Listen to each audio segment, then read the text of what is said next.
అందరికీ good morning అండి. ఈరోజు మన ఛానల్లో ములగాకు ఎగ్ రైస్ అండి.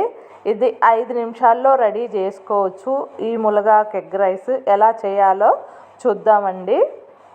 ఎగ్ రైస్ చేసే ముందు వండిన అన్నంలో 1 టీ స్పూను కారం వేయాలండి. 1 టీ స్పూను ఉప్పు వేసేసి బాగా మిక్స్ చేయాలన్నమాట. ఈ విధంగా మిక్స్ చేయటం వల్ల ఉప్పు కారము ఆ రైస్కి అన్నానికి పట్టుకుంటుంది. తర్వాత స్టవ్ వెలిగించి కడాయి పెట్టుకోవాలండి. 1/2 గంట నూనె పోయాలన్నమాట. ఎక్కువ అవసరం లేదు, 1/2 గంట సరిపోతుంది. దాంట్లో వేడయ్యాక ఆవాలు చిటపట అనాల. తర్వాత జీలకర్ర 1/2 టీ స్పూను, మళ్ళీ ములగాకు మంచిగా ఆకులతో ఫ్రెష్గా చెట్టు నుంచి తీసుకున్నానండి. అవి కూడా ఆకులు తీసుకొచ్చేసి కొంచెం కరివేపాకు వేసాను. ఇట్లా ములగాకు వేయాలన్నమాట. వేసిన తర్వాత కొంచెం లైట్గా వేగాలండి. 1 నిమిషమే అట్లా వేగిన తర్వాత ఎగ్ కొట్టేసి వేసేయాల. ఉల్లిపాయలు పచ్చిమిరపకాయలు ఇవేమీ అవసరం ఉండదన్నమాట. ఎగ్ అనేది వేసేసేయాలి. 2 ఎగ్గులు వేసాను అనమాట. 2 మనుషులకైతే 2 ఎగ్గులు వేసాను. వేసిన తర్వాత అట్లానే ఉంచాలండి. పెనం పైన 1 నిమిషము ఉంచేసి కదిపియాల.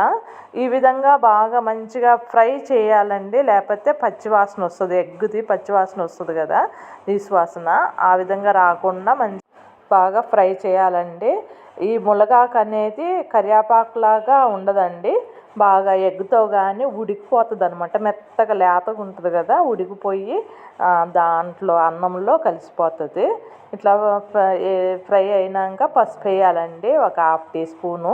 వేసిన తర్వాత కలుపుకున్న రైస్ ఉంది కదా ఆల్రెడీగా, ఆ రైస్ కూడా వేసేసి కిందికి పైకి బాగా కలపాలన్నమాట. మిక్స్ అవుతుంది. ఆ విధంగా కలిపిన తర్వాత మళ్ళీ మూత పెట్టాలండి. మూత పెడితే 2 నిమిషాలు మళ్ళీ వేడి అయిపోతుంది అనమాట.